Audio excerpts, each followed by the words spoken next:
စီဂိမ်းတဲဝဲမှာမေတက်လူကိုမကန်စားခံရတဲ့ကြောက်ရီကိုရှင်းပြလိုက်တဲ့နီးပြချုပ်ယူကီတက်ဆူရို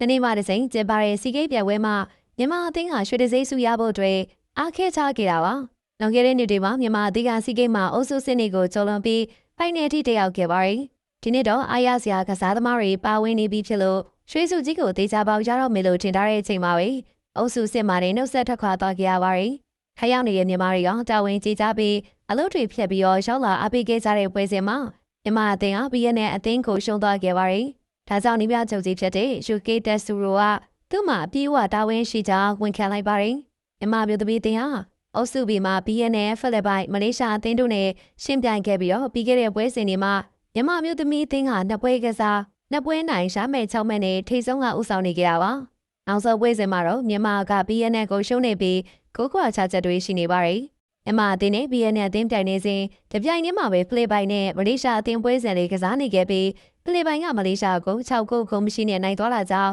ဖိလစ်ပိုင်ကအုပ်စုတက်ရောက်သွားခဲ့ပါတယ်။ဖိလစ်ပိုင်ကမလေးရှားအသင်းကို4ဂိုးသွင်းရတော့မြန်မာအုပ်စုတက်ဖို့အတွက်မဖြစ်နိုင်လို့အင်ပြန်ခဲ့ရပါတယ်။မြန်မာတွေကမျောလင့်ထားကြတဲ့မေဂျာလူကိုလည်းပထမပိုင်းမှာထည့်ပြီးမကစားတဲ့ပြင်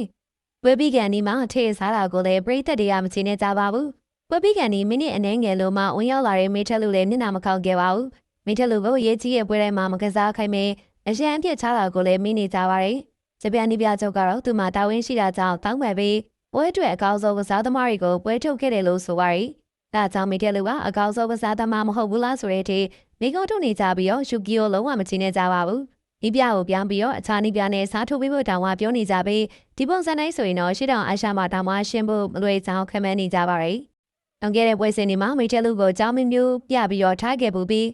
BNN ပွဲစဉ်မှာလည်းအကောင်းဆုံးဇာသမားတွေကိုပါပွဲထုတ်တာပါဆိုပြီးရှင်းပြလိုက်ပါတယ်။မေဂျာလူကတော့မြန်မာပရိသတ်တွေအတွက်အကောင်းဆုံးနေလုပ်ပေးခြင်းလို့အဝေးကနေပြန်လာပေမဲ့အရေးချင်းတွေထုတ်ပြဖို့ခွင့်ရည်များခဲ့ပါဘူး။တော်ရဲသူကိုပွဲမထုတ်ဘဲနဲ့အဆင်ပြေတဲ့သူကိုပွဲထုတ်တာမျိုးကိုလက်မခံချင်ကြတာကြောင့်ပရိသတ်တွေလည်းအာရုံသွားကြပါတယ်။မြန်မာအသင်းကစီဂိမ်းမှာရွှေတံဆိပ်ဆုကိုရအောင်လုပ်မယ်လို့ပြောပေမဲ့လည်းအခုတော့တသိန်းလုံးပြန်လာရတော့မှာပါ။ဘောလုံးကျန်းကျင်သူတွေကတော့မြန်မာအသင်းမှာနီးပြကလည်းပွဲထုတ်တဲ့နေရာမှာလိုအပ်ချက်တွေရှိသလိုအသင်းသားတွေကလည်းခြေစွမ်းနေရော့နေရလို့သုံးသပ်ကြပါတယ်။မြန်မာအသင်းကရှုံးသားပေမဲ့အားစားမှာရှုံးတဲ့နိုင်ငံအမြင့်ရှိနေမှာပါ။ဦးစောစောကလည်းမြန်မာပရိသတ်တွေတဲ့စိတ်မကောင်းဖြစ်ပေမဲ့ဒီချက်ပိုကောင်းတဲ့ခြေစွမ်းနေနဲ့ပြလာနိုင်အောင်ပါပါ။အားလုံးရဲ့ချစ်တော်လေးမေထလူကတော့မြန်မာဘောလုံးလောကကိုစိတ်နာသွားလောက်ပြီးနောက်ချက်ပွဲတွေမှာမြင်နေအောင်မလားဆိုတာမသိကြတော့ပါဘူး။အရေးကြီးတဲ့ဖွဲ့စင်တိုင်းမှာမြန်မာစားသမားကောင်းတွေကိုဆန္ဒရည်တဲ့ဂျပန်နီးပြချုပ်ကမြန်မာအသင်းကိုဆက်လက်နီးပြတင်တဲ့လို့ထင်သလားဆိုတာကောမမှာမြင်လေးတွေကိုပြောခဲ့ပြီးပါအောင်ရှင်။ကြည့်ရှုအားပေးကြတဲ့အတွက်အားလုံးကိုကျေးဇူးတင်ပါတယ်ရှင်။